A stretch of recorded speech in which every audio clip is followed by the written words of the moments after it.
ba kasi yun? Mike! Mike, halika nga dito! Oh, ano yun, mahal? Mike, bakit wala dito yung pinalaba ko sa'yo ng isang araw? Yung red dress. Di ba malinaw kong sinabi na ipalaundry mo agad? Ay, mahal, pasensya na. Hindi ko pa napalaundry kahapon.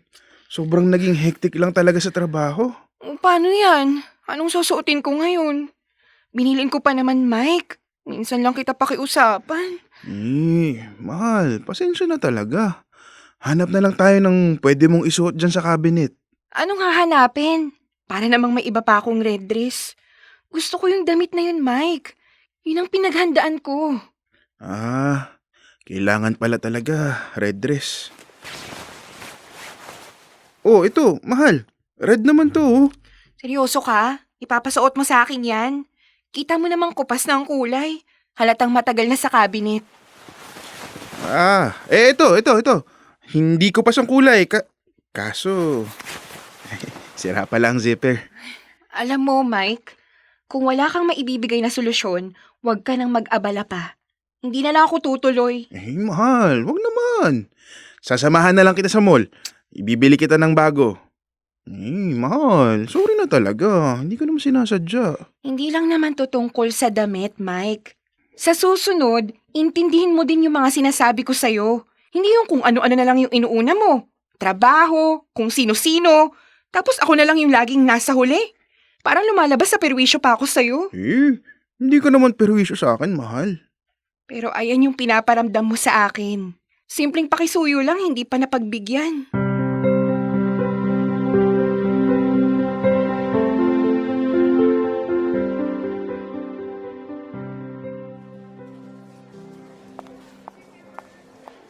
Franny! Oh my gosh! Long time no see! Mwah. Ito, living like a princess. O ikaw, kayo ni Adam, kumusta? Okay lang naman. Going strong. Alam mo namang patay na patay tong si Adam sa akin. Ganun talaga kapag true love. Ay, oo nga pala. Akala ko mag-red dress ka. Hindi nga ako nag-red dress kasi 'di ba sabi ko sa'yo, ikaw ang mag-red. Bakit hindi mo kasama si Mike? Papunta pa lang. Hinihintay pa kasi yung red dress sa store na pinagbilihan namin. Wow ha, ang sosyal. Bumili ka pa talaga ng bago. Paano ba naman kasi si Mike? Binilinan ko pa na ipalaundry agad yung damit, hindi ginawa. Di ayun, pinabili ko na lang siya ng bago. Speaking of, Hello, guys. Hindi naman halatang nagmadali ka, Mike. Akala ko kasi paalis na kayo. Kaya tinakbo ko na agad tong damit. Oh, mahal. Para makapagpalit ka na. Teka, yung sandals ko ba dinala mo? Ito yun, di ba? Ano ba naman yan? Sa tingin mo ba babagay yan sa red dress ko? Sorry, mahal. Yan kasi yung heels na palagi mong suot. Akala ko kasi... Ewan ko sa'yo, Mike. Sige na, magpapalit na ako. oh, Mike, uuwi ka na agad? Oo. May gagawin pa kasi ako sa bahay. Sayang naman. Nandito ka na rin lang. Sumabay ka na sa amin. Bukas mo na gawin kung ano man yung gagawin mo. Weekend naman. Oo nga, Mike. Para sabay na rin kayo ni Adele umuwi. Sige. Pwede naman. Franny, look! Wow, Franny! Ang ganda-ganda ng suot mo, bagay sa'yo. Thanks, Franny. Oh, Mike, akala ko ba uuwi ka agad? Bakit nandito ka pa? In-invite ako nila Kate at Adam. Kaya nag-stay na lang din ako. Basta, doon ka na lang tumabi kay Adam. Hindi kasi, hindi nakaka-aesthetic yung suot mo. Hindi complementing sa fit ko. Okay. Sige. Wala namang problema. Ay, sige, Franny, dito ka. Tayo na lang magtabi. Selfie tayo pang IG. Ay, go!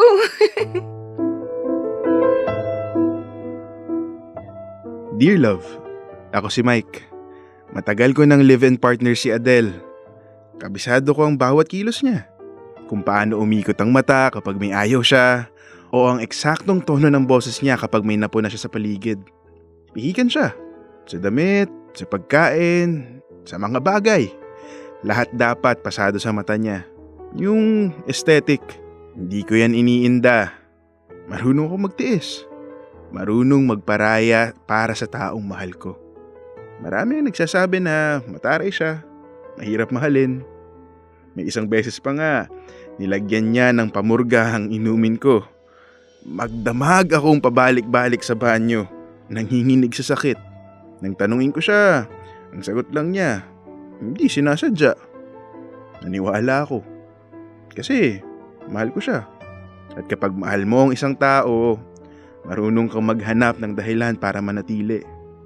Kahit pa sinasabi ng lahat na nagpapakatanga ka na.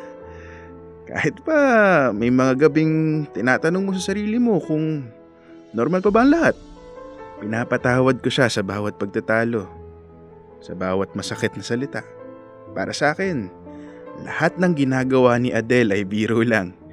Baka gusto lang niya magpatawa. Baka ganun lang talaga ang paraan niya ng pagmamahal. Matagal na siyang ganito.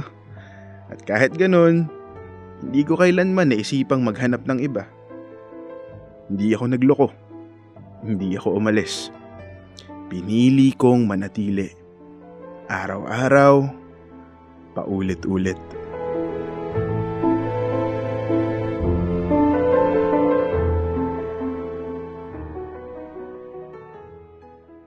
Mahal, ano tong pinost mo sa Facebook? Anong post? Ito, naghahanap ka raw ng kamingel. Ah, yun ba? Ay naku, wala lang yun. Trend lang kasi ngayon. Sinubukan ko lang. Sinubukan. Oo. O bakit? Biro lang naman yun ah. Biro?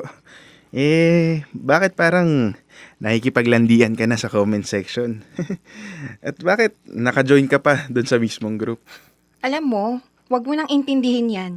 Buburahin ko na lang. Anong huwag intindihin? Para ka namang walang partner kung mag-post ng ganito. Ano bang hindi mo maintindihan sa salitang trend? Kung trend yan, anong gagawin ko? Magpanggap na okay lang. Masyado mo nang pinapalaki to eh. Hindi ka naman ganyan dati. Adele, matanda na tayo. May mga biro na dapat alam nating ilugar.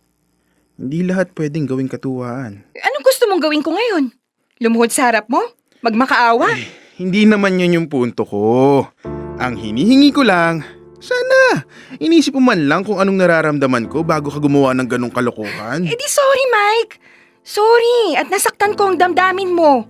Ano, okay ka na? Adele, tao lang din naman ako. Nasasaktan din. Napupuno. Pasalamat ka nga. O sige, ituloy mo. Ikaw pa nga dapat ang magpasalamat dahil kinakaya ko pang magtiis sa'yo kahit hindi naman talaga kita mahal. Ano? Ulitin mo nga yung sinabi mo. Ngayon bingi ka na. Hindi ako nakikipagbiroan, Adele, ha? Kailan ka pa nagtsatsaga sa akin? Matagal na, Mike! Di hindi pala biro yung post na naghahanap ka ng kamingel. Adele, magtira ka naman kahit konting respeto, kundi para sa akin din.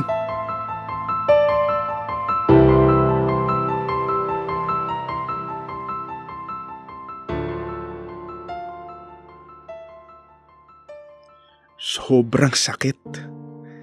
Nadurog ang puso ko nung nagkagulo kami. Hindi dahil sa lakas ng boses niya o sa bigat ng mga salita, kundi dahil alam kong hindi niya to pinag-isipan. Isang pagtatalo na hindi ko inasahan. Hindi ko kailanman naisip na gagawin niya sa akin yung ganitong bagay. Doon ko naisip na baka hindi lahat ng biro tinatawanan. At baka hindi lahat ng minamahal dapat pinapatawad. Kahit mahirap, sinubukan kong magpatuloy. At sa pag-usad kong yun, nakilala ko si Mabel. Sa kanya ko hininga lahat ng hinanakit. At lahat ng kalungkutan. Hindi bilang ganti, kundi bilang sandigan na magpapagaan sa bigat ng nararamdaman ko. Alam kong hindi magandang tingnan, pero ito lang talaga ang tanging paraang naisip ko. At ang pagtatalong akala ko'y tapos na, hindi pa pala. Nalaman ni Adele ang naging pakikipag-ugnayan ko kay Mabel.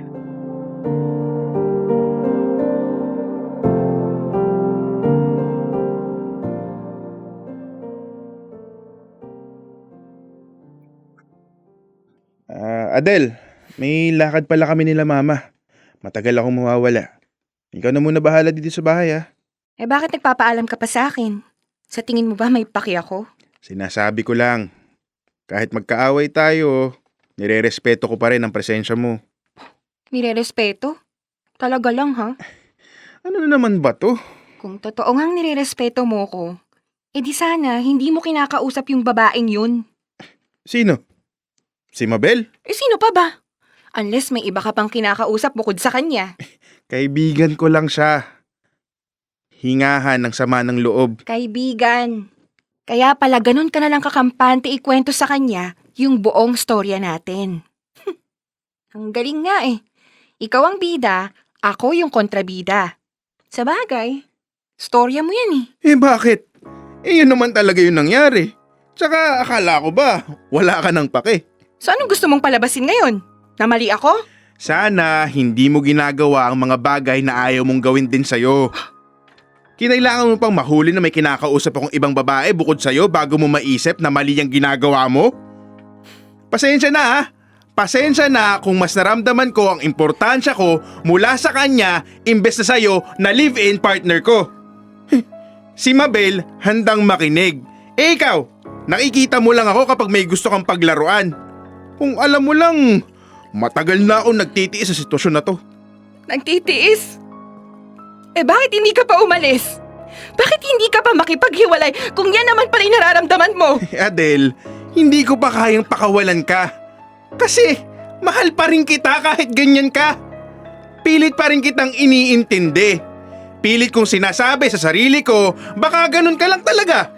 Baka magbabago ka pa. Hindi ko na alam, Mike. Mike, nagsasawa na ako. Nagsasawa na ako kung ano yung meron tayo.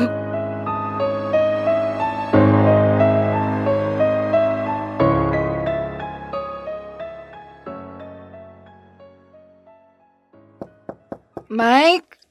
Mike, pasensya na sa mga sinabi ko. Higit sa lahat, ikaw lang yung pinaka nakakakilala sa akin. Alam mo naman sigurong nadala lang ako sa sitwasyon, Mike. Hindi ko intensyong saktan ka. Mike? Mike! Mike! Mike? Tabi, Saan ka pupunta? Adele, tama na. Tigil na natin to. Di ba sabi mo nagsasawa ka na? Tsaka, sa totoo lang, sobrang sakit na. Sobra na. Kaya tama na. Mike, I'm sorry.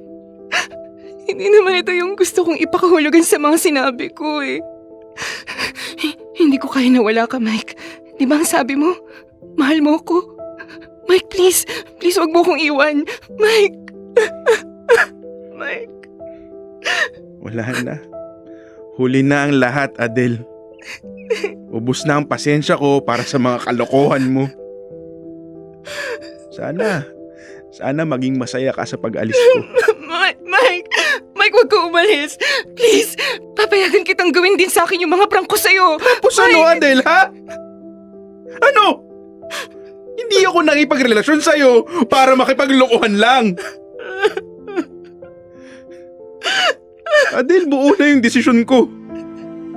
Dahil alam ko, binigay ko na ang lahat sa'yo. Pero, pasensya na, Adele. Paalam. Mike! Mike!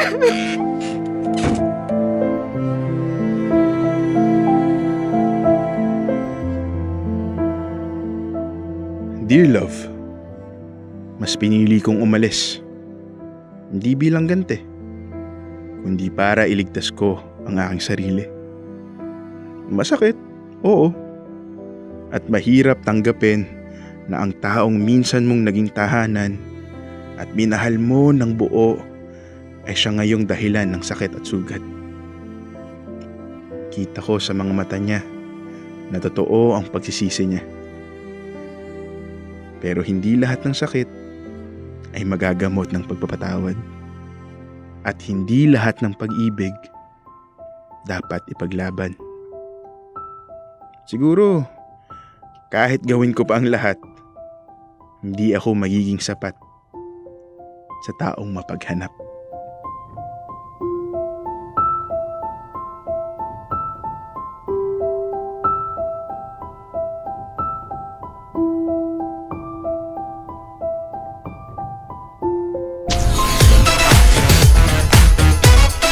Metro Zone.